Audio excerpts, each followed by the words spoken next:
Hello everyone, village daily blog টেলিভিশনে সবাইকে welcome.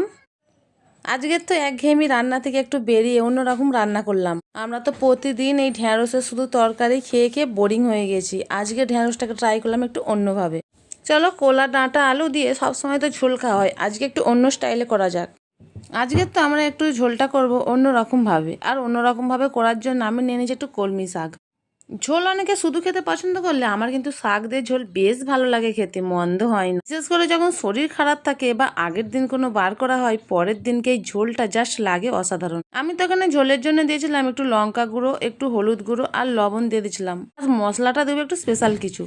আমি যে ঝোলটা করবো সেটা আমাদের ঘরের পুকুরের মাছ দেওয়ার, ঘরের পুকুরের মাছ মানে জানো তো একটু খেতে তো ভালোই হবে। আর এই দেখো মাছগুলোকে ভালো করে মাখিয়ে নিচ্ছি। মাছ মাখানোর সময় আমি একটু তেল দিয়ে দিয়েছিলাম যাতে কড়াই না লেগে যায়। আর দেখো মাছগুলো উল্টাবো তখন কত সুন্দরভাবে কড়াই পুরো একটুকু লাগবে না, পুরো সুন্দরভাবে উঠে আসবে। কী কী মশলা অ্যাড করেছিলাম সেটা তোমাদেরকে একটু বলে নিই। আমি প্রথমে দিয়েছিলাম গোলমরিচ, তার সঙ্গে জিরে গুঁড়ো দিয়েছিলাম, আর তার সঙ্গে দিয়েছিলাম সর্ষে বাটা আর কাঁচা লঙ্কা দিয়ে কিছুটা আমি বেটে নিয়েছিলাম, আর সেই পেস্টটা ঝোলের মধ্যে দিয়ে দেবো। এই সমস্ত মশলাগুলো দিলে আর যদি সেটা শিলনোড়ায় বেটে দেওয়া হয় তার টেস্টটা বেশ একটু আলাদাই হয়। আর আমার তো ঝোলটা খেতে বেশ ভালোই লেগেছিলো। এরপরে আমি দ্বিতীয় মেনুটা বসিয়ে দিচ্ছি আজকের। দ্বিতীয় মেনুটা ছিল ঢেঁড়স দিয়ে কাঁকড়া আলু দিয়ে তরকারি। কাঁকড়া মানেই জানো তো যে তরকারি দেবে তার টেস্ট একটু অসাধারণ হয়। আর তোমরা কে কে খেতে ভালোবাসো কাঁকড়া আলুর তরকারি একটু জানাবেন। টাটা, বাই বাই, দেখা হচ্ছে পরের ভিডিওয়।